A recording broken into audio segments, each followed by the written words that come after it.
प्रदेश के सभी कृषि उपज मंडियों में मॉडल एक्ट के विरोध में कर्मचारी हड़ताल पर चले गए हैं। शुक्रवार से मंडी कर्मचारी सरकार के खिलाफ कृषि उपज मंडी में तालाबंदी कर हड़ताल पर बैठे हैं।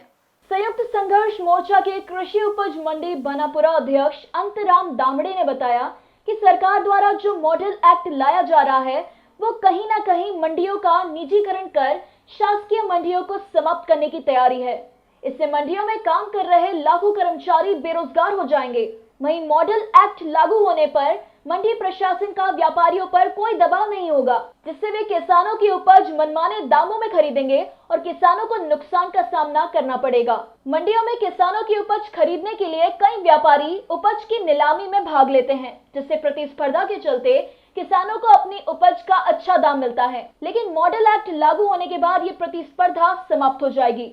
हम संयुक्त मोर्चा के तत्वाधान में जो मॉडल एक्ट लागू हुआ है मध्य प्रदेश शासन की ओर से और 3 अध्यादेश भारत सरकार की ओर से लागू हुए हैं। भारत सरकार के अध्यादेश के तहत एक मंडी एक बाजार के रूप में ऐलान हुआ है, जबकि भारत सरकार का नियम और मध्य प्रदेश के नियम में बहुत अंतर हो गया है। भारत सरकार अलग चाह रही है और मध्य प्रदेश अलग चाह रही है। मध्य प्रदेश में मॉडल एक्ट लागू हुआ है, जो मंडी अधिनियम और मॉडल एक्ट में अंतर हो गया।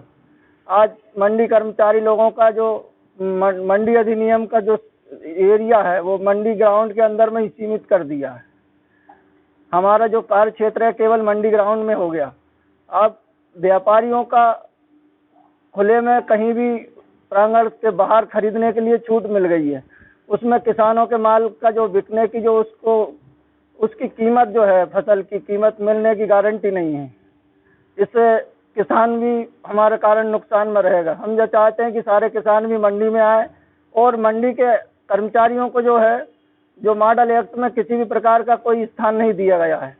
तो हमारी मुख्य मांग तो यही है कि हमें चाहे आप प्राइवेट मंडियां खोल दो, सब सारी सुविधा सब कुछ कर दो, लेकिन मंडी कर्मचारियों को मॉडल एक्ट के माध्यम से मध्य प्रदेश शासन के कर्मचारी घोषित किए जाएं।